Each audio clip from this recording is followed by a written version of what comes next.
Hi viewers, అందరికీ నమస్కారం. ఈరోజు మెంతికూర పప్పు ఎలా చేయాలో చూద్దామండి. ఒక 2 స్పూన్స్ ఆయిల్ వేసుకొని శుభ్రంగా కడిగి పెట్టుకున్న మెంతాకు 2 కప్పులు కడిగి పెట్టుకున్నానండి.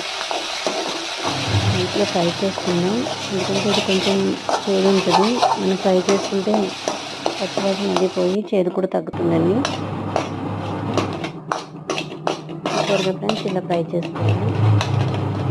ఒక కప్పు కందిపప్పుని నేను శుభ్రంగా కడిగి 1 గంట నానబెట్టాను ఫ్రెండ్స్. ఇందులో 2 కప్పులు వాటర్ వేసుకుందాం. ఒక పెద్ద ఉల్లిపాయ ఒకటి, 2 పచ్చిమిర్చి చీలికలు కట్ చేసుకున్నాను అండి. మనం పప్పు తొందరగా ఉడకాలంటే కొంచెం ఒక 2 స్పూన్స్, 1 స్పూన్ ఆయిల్ వేసుకోండి. వేయించుకున్న మెంతాకు కూడా ఇందులో వేసుకుందాం ఫ్రెండ్స్. మూత పెట్టేసి ఒక 3-4 విజిల్స్ వచ్చేంత వరకు కుక్కర్ మూత పెట్టుకుందాం అండి. కుక్కర్ విజిల్ వచ్చేంత వరకు తాలింపు కోసం మనం రెడీ చేసి పెట్టుకుందాం. విజిల్ వచ్చేసింది.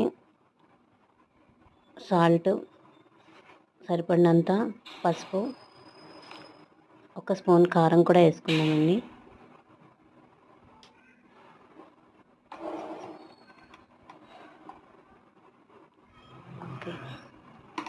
ఒక చిన్న నిమ్మకాయ సైజ్ అంత చింతపండు నానబెట్టుకొని చింతపండు రసం కూడా వేసుకుందాం ఫ్రెండ్స్.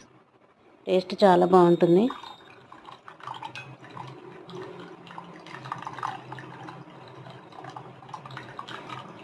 శుభ్రంగా కలిపేసుకొని ఒక 3 to 5 మినిట్స్ వరకు చింతపండు రసం కూడా ఉడికేంత వరకు మరగబెట్టుకుందాము.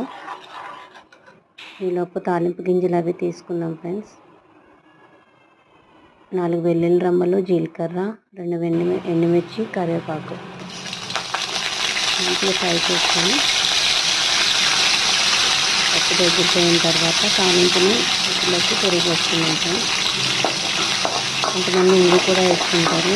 మా ఇంట్లో వాళ్ళు తినరు, మీకు నచ్చిన ఇంగు కూడా వేసుకోండి, చాలా బాగుంటుంది. మెంతికూర చాలా ఆరోగ్యానికి చాలా మంచిదండి.